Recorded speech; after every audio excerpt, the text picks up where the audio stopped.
চট্টগ্রামে লবণ কারখানায় অগ্নিকাণ্ডে দগ্ধ 2 শ্রমিকের মৃত্যু হয়েছে। হাসপাতালে ভর্তি 3 জনের অবস্থা আশঙ্কাজনক। গতকাল বিকেলে চট্টগ্রাম মেডিকেল কলেজ হাসপাতালের আইসিইউতে চিকিৎসাধীন অবস্থায় মারা যান নুরুল আলম ও দিদারুল আলম। এর আগে বৃহস্পতিবার সকালে বোয়ালখালীতে কনফিডেন্স লবণ কারখানায় আগুন লাগলে 11 শ্রমিক দগ্ধ হন। তাদের মধ্যে 8 জনকে আনা হয় চট্টগ্রাম মেডিকেলে।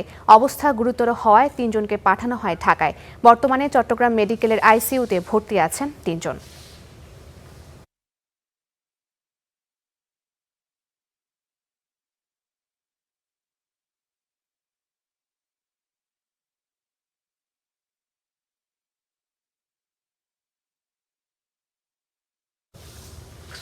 এ বিষয়ে সর্বশেষ খবর জানাতে চট্টগ্রাম মেডিকেল থেকে যুক্ত হচ্ছেন সহকর্মী মামুনুর রশিদ অভি। বর্তমানে দগ্ধ যে 6 জন মেডিকেলে ভর্তি রয়েছে তাদের অবস্থা কেমন দেখছেন এবং সেই সাথে চিকিৎসকরা কি বলেছেন জানাবেন বিস্তারিত।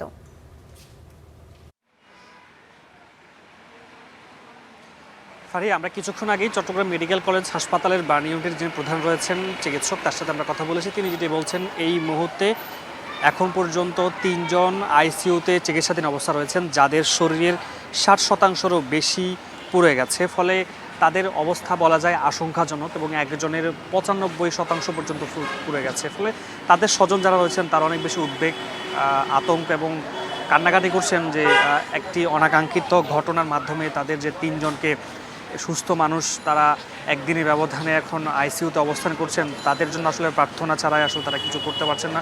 সৃষ্টিকর্তার প্রতি তারা শুধু প্রার্থনা করছেন তারা যেন আবার সুস্থ স্বাভাবিক জীবনে ফিরে আসেন। এবং বাকি 3 জনকে চট্টগ্রাম থেকে গতকাল মধ্যরাতেই ঢাকায় উন্নত চিকিৎসার জন্য পাঠানো হয়েছে এবং এর মধ্যে বাকি আরও যে 2 জন রয়েছেন তাদের মৃত্যু হয়েছে। গতকাল রাতেই কিন্তু নুরুল আমিন নামে একজন মৃত্যু হয়েছে, তার বাড়ি চট্টগ্রামের পটিয়া উপজেলা, এবং আরেকজনের যে মৃত্যু হয়েছে তিনি বোয়ালখালী উপজেলার দিদারুল আলম, তার বয়স 32। এবং এই যে 2 জনের মৃত্যু, 3 জন আইসিইউতে এবং বাকি 3 জন ঢাকায় পাঠানো হয়েছে, সব মিলিয়ে যারা পরিবার রয়েছেন তারাও অনেক বেশি উদ্বেগ। এবং চিকিৎসকরা বলছেন যে যখনই চট্টগ্রামে একটি এরকম কোনো ঘটনা ঘটে, বিশেষ করে আগুনে দগ্ধ হওয়া রোগীদের নিয়ে, চট্টগ্রামে এর আগেও নানাভাবে তারা সমস্যার সম্মুখীন হয়েছেন। অধিকাংশ রোগীদেরকেই কিন্তু তাদের ঢাকার মধ্যে পাঠাতে হয়, কারণ এখানে যে চিকিৎসার অপ্রতুল এবং যে নানা ধরনের সমস্যাগুলো ছিল সেই কারণে কিন্তু এখানে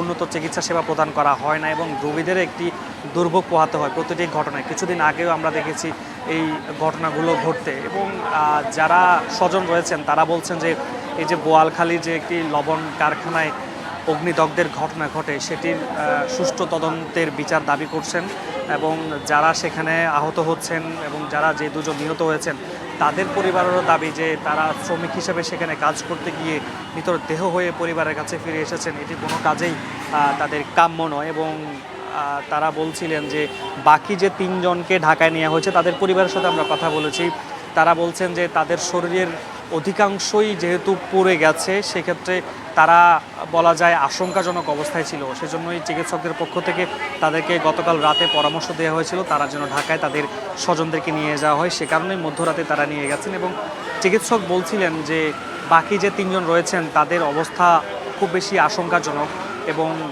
কখন কি ঘটে, এবং তারা চেষ্টা করছেন যে তাদেরকে সর্বাত্মকভাবে চিকিৎসা সেবা দিয়ে যেন সুস্থ হয়ে ফিরে আসে সেই বিষয়টি কিন্তু বলছেন। এবং সব মিলিয়ে বলা যায় চট্টগ্রামের এই যে আগুনে দগ্ধ হওয়া মোট 11 জন দগ্ধ হয়েছেন, তার মধ্যে 2 জনের মৃত্যু হয়েছে এবং যারা এখন পর্যন্ত বেঁচে আছেন আইসিইউতে রয়েছেন, ঢাকায় নিয়ে যাওয়া হয়েছে, তাদের সদস্যরাও কিন্তু এই বিষয়টি নিয়ে উদ্বেগ। এবং সব মিলিয়ে বলা যায় চট্টগ্রামে যে আগুনে দগ্ধ হওয়া রোগীদের যে বিড়ম্বনার শিকার হতে হয় এটি যেন আগামী দিনে না হয় এবং এই হাসপাতাল আরও বড় করার জন্য অর্থাৎ বার্ন ইউনিটকে আরও সচেষ্ট থাকা বা তাদের রোগীদেরকে ভালোভাবে সেবা দেওয়ার জন্য যেই প্রয়োজন বা যেই যাটুকু করা দরকার সেটির জন্য হাসপাতাল কর্তৃপক্ষ নেওয়া দরকার, এটি সাধারণ রোগীদের দাবি।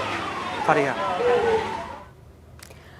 অসংখ্য ধন্যবাদ আমাদের সাথে যুক্ত হবার জন্য। দর্শক, চট্টগ্রাম থেকে যুক্ত হয়েছিলেন সহকর্মী মামুনুর রশিদ।